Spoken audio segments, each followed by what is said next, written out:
আসসালামু আলাইকুম, সবাই কেমন আছেন? আশা করি অনেক অনেক ভালো আছেন। আরেকটি নতুন ভিডিও নিয়ে চলে আসলাম। আমরা গিয়েছিলাম বেকুটিয়া ব্রিজ, অষ্টম চিনমৈত্রী সেতু নামে পরিচিত এই ব্রিজটি। এই ব্রিজটি পিরোজপুরের কচা নদীর উপরে অবস্থিত। এই ব্রিজের নিচে কিন্তু বিকালবেলা অনেক লোকজন ঘুরতে আসে। তো আমরাও চিন্তা করলাম যে ব্রিজের নিচে যাব, কিন্তু ব্রিজের নিচে যাওয়ার আগেই দেখতে পাচ্ছিলাম যে এক ঝালমুড়িওয়ালা মামা সে ঝালমুড়ি বানাচ্ছে ব্রিজের উপরে বসে। তো চিন্তা করলাম একটু খাই, আমরা অর্ডার দিলাম এবং উনি আমাদের ঝালমুড়ি দিল। মানে ওনার হাতের জাদু আছে কিনা বলতে পারি না, কিন্তু আসলে অসাধারণ ছিল। আপনারা যারা যারা যাবেন এই ব্রিজে ঘুরতে তারা অবশ্যই এই ঝালমুড়ি খাবেন, ট্রাই করবেন। উনি ব্রিজের উপরেই থাকেন, ওনার কাছ দিয়ে খাবেন, ইনশাল্লাহ আপনাদের ভালো লাগবে, শিওর থাকেন এটুকু।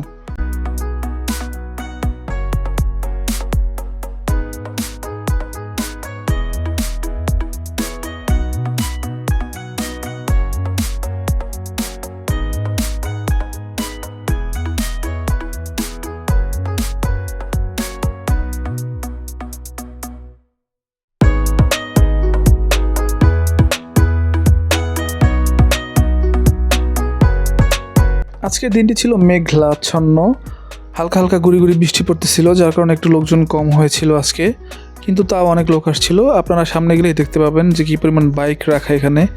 এই যে দেখুন কী পরিমাণ বাইক রাখা, এত বাইক রাখা, তার মানে তো অনেক লোকজন আসছে এখানে। এবং আসলে অনেক লোকজন আসে বিকালবেলা ঘুরতে, পিরোজপুরের লোকজন, তারপরে এপারে কাউখালীর লোকজন, তারপরে বিভিন্ন জায়গা দিয়ে মানুষ আসেন ঘুরতে বিকালবেলা। আর স্পটটি দেখতে আসলে সুন্দর, নিচে খুব সুন্দরভাবে পরিপাটি করা, সাজানো। তো মানুষ এসে তাদের ভালো লাগে, এ কারণেই আসেন। এবং সাইডে নদী আছে, বিশাল নদী, দেখে সবারই ভালো লাগে। ছবি তোলেন, বিভিন্ন ধরনের খাবার খান মানুষ এসে। এই তো, ভালো থাকবেন সবাই।